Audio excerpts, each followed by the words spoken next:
Bismillahirrahmanirrahim. Assalamualaikum warahmatullahi wabarakatuh. Saya Putri Dwi Syahrani dengan NIM 862082020091, nomor urut 2620 P3. Baiklah, langsung saja. Nomor 2.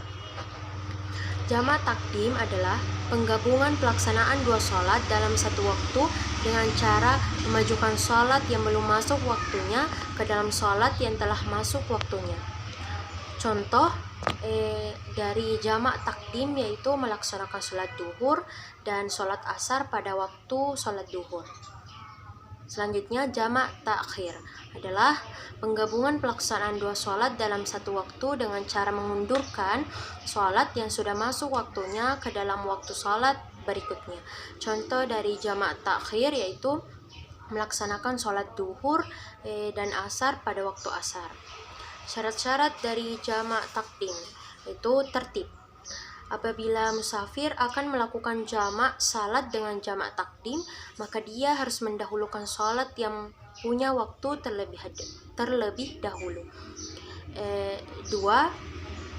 Selanjutnya itu niat jamak pada waktu salat yang pertama. Apabila musafir ingin melakukan salat jamak dengan salat jamak takdim, maka diharuskan niat jamak pada waktu pelaksanaan salat yang pertama. Selanjutnya, mualah atau bersegera. Antara kedua sholat tidak ada selang waktu yang dianggap lama. Selanjutnya itu masih berstatus musafir sampai selesainya sholat yang kedua. Orang yang menjamak sholatnya harus berstatus musafir sampai selesainya sholat berikutnya. Selanjutnya, syarat jamak takhir itu niat menjamak takhir pada waktu sholat yang pertama.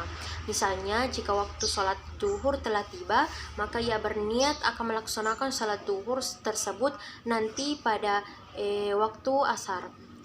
Selanjutnya itu pada saat datangnya waktu sholat yang kedua, dia masih dalam perjalanan. Selanjutnya, nomor 4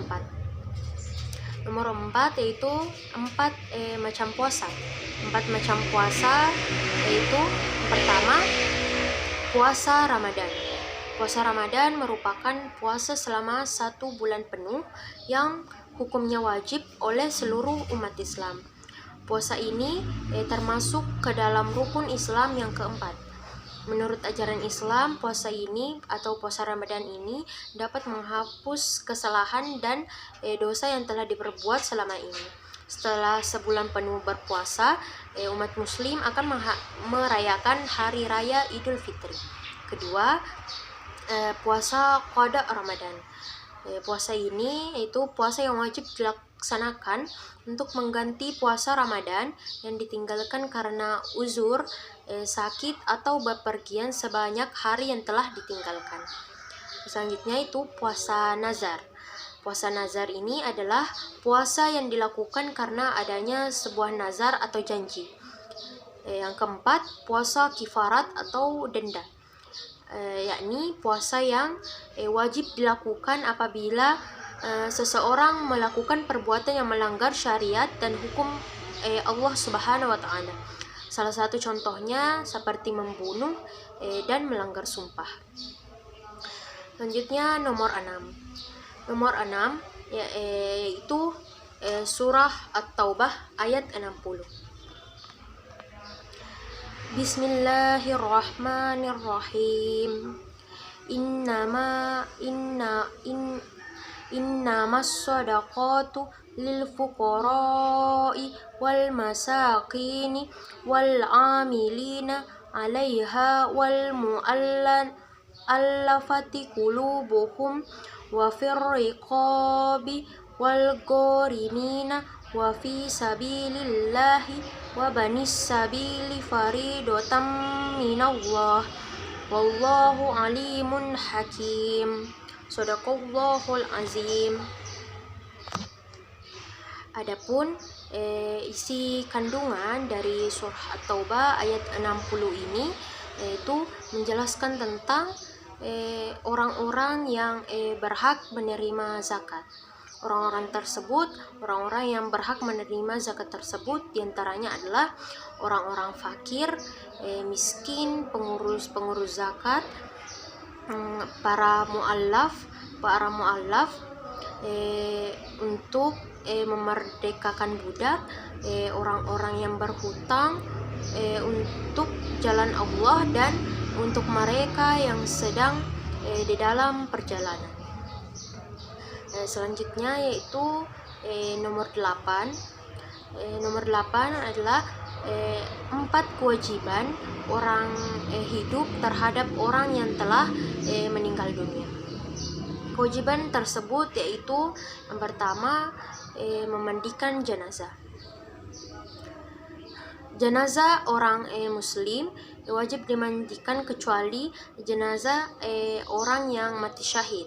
Untuk kesempurnaan memandikan jenazah perlu diperhatikan beberapa hal berikut ini, yaitu jenazah dimandikan di tempat yang sunyi, hanya boleh hadir keluarga atau orang yang berhak memandikannya, menghindari jangan sampai terlihat aurat mayit tersebut. Untuk lebih baik melakukan fardu kifayah adalah keluarga termasuk memandikan demi menjaga rahasia mayat. Jenazah diletakkan di tempat yang tinggi agar dapat mengalir air bekas mandi mayat. Jenazah dimandikan dalam pakaian gamis atau ditutup dengan kain dengan air yang suci dan lebih baik air dingin. Cara memandikannya sendiri yaitu dengan jumlah ganjil 3 kali atau 5 kali dan seterusnya. Pertama dengan air yang biasa, serta dipoles dengan sabun, seterusnya disiram dengan air yang bersih. Kemudian dengan air yang wangi-wangian yang telah bercampur atau dicampur dengan kapur barus dan sebagainya. Memandikan dimulai dari sebelah kanan dengan ketentuan mayat laki-laki oleh laki-laki, mayat perempuan yang memandikan adalah perempuan. Selanjutnya itu mengkafani jenazah. Ini adalah salah satu kewajiban umat muslim yang hidup terhadap orang Islam yang sudah meninggal. Untuk kain kafan yang digunakan dapat dibeli dari harta jenazah itu sendiri atau dari ahli warisnya jika jenazah yang meninggal tidak mampu, atau dari baitul mal jika ahli waris tidak mampu, atau dari umat Islam yang mampu jika baitul mal tidak ada. Kain kafan yang digunakan untuk mengkafani jenazah sebaiknya dari jenis kain kafan yang baik, tidak berarti mewah. Selanjutnya itu mensolati jenazah. Kewajiban yang ketiga ini itu mensolati jenazah. Mensolatinya merupakan fardu kifayah dalam melakukan sholat jenazah. Apabila sudah dikerjakan oleh satu orang, maka gugurlah kewajiban itu. Namun jika dengan sengaja tidak ada yang mengerjakan, maka seluruh umat Islam akan mendapatkan dosa. Selanjutnya itu menguburkan jenazah. Kewajiban yang keempat bagi seorang muslim yang masih hidup terhadap muslim yang telah meninggal adalah menguburkannya. Tentunya menguburkan jenazah tidak asal dimasukkan dan ditimbun tanah begitu saja. Pastinya ada aturan-aturan yang harus atau yang mesti diikuti. Selanjutnya itu nomor 10. Itu ayat-ayat Al-Quran atau dalil tentang wajibnya zakat. Antaranya itu Al-Baqarah ayat 43, ayat 83 dan ayat 110, At-Taubah ayat 60, Al-Maidah ayat 12 dan 55, An-Nisa ayat 77 dan 162. Dari beberapa dalil yang saya sebut tadi, salah satu dalil yang saya hafal yaitu Al-Baqarah ayat 43 yang berbunyi wa aqimus sholata wa atuz zakata warka'u ma'ar raki'in, yang artinya dan laksanakanlah salat, tunaikanlah zakat dan rukuklah beserta orang-orang yang rukuk. Nah, itu saja yang dapat saya jelaskan. Terima kasih. Wassalamualaikum warahmatullahi wabarakatuh.